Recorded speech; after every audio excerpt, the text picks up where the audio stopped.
আমি চাই না যে সোনালী যুগ ফিরে আসুক, আমি চাই যে যেটা সামনে আসবে সেটা আমাদের হিরোর যুগ সবসময় থাকুক সেই সময়টা আসলে।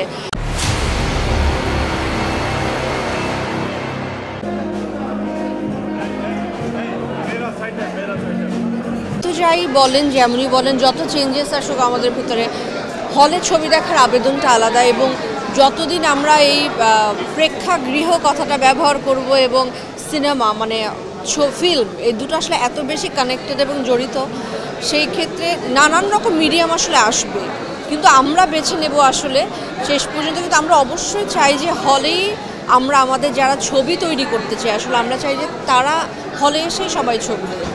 সেক্ষেত্রে এই যে সীমান্ত সম্ভার যে নতুন মানে আমাদের জন্য বিশেষ করে অভিনেতা হিসেবে তো অবশ্যই, প্রযোজক হিসেবেও আমি বলবো আমাদের যে শ্বাস আটকার ঊর্ধ্বশ্বাস অবস্থা ছিল বাংলাদেশের সিনেমার, যে আমাদের কমপ্লেন ছিল প্রেক্ষাগৃহ নেই, সেখানে এরকম একটা অত্যাধুনিক প্রেক্ষাগৃহ, এতে আসলে ইন্সপিরেশন এবং প্রযোজক হিসেবেই আমি বলছি যে আমাদের কিন্তু ভরসা রাখবার আরেকটা জায়গা তৈরি হলো।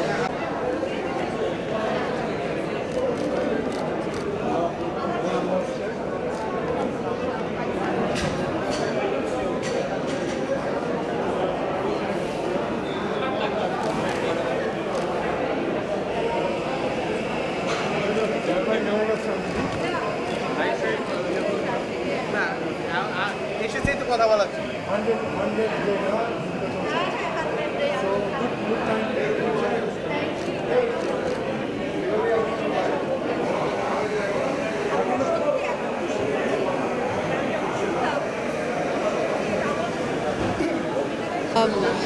হ্যাঁ, মানে উত্তরণ তো এর সাথে সাথে অবশ্যই ঘটবে, অনেক উত্তরণ ঘটবে।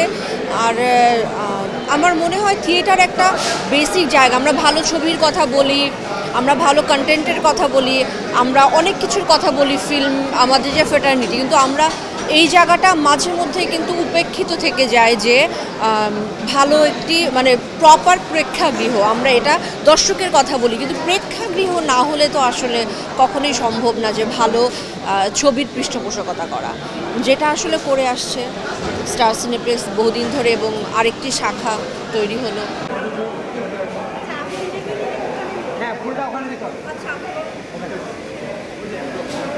আমি চাই না যে সোনালী যুগ ফিরে আসুক, আমি চাই যে যেটা সামনে আসবে সেটা আমাদের হিরোর যুগ সবসময় থাকুক সেই সময়টা আসলে।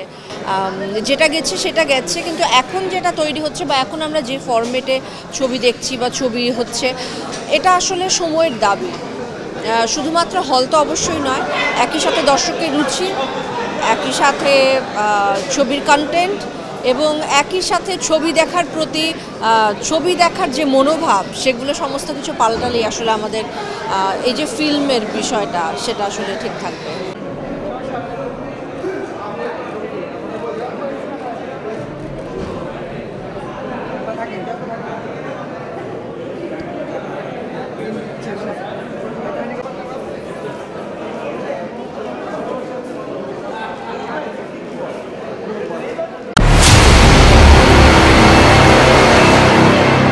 ক্রিয়েটিভ সলিউশনের সকল দর্শক দেশে বিদেশে যারাই আছে তাদের সবাইকে নববর্ষের শুভেচ্ছা।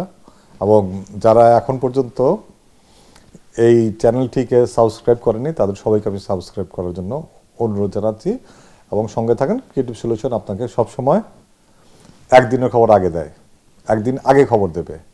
ওরা আজকের খবর আজকে দেবে, ওরা আগামীকালের খবর দিতে পারে। Thank you.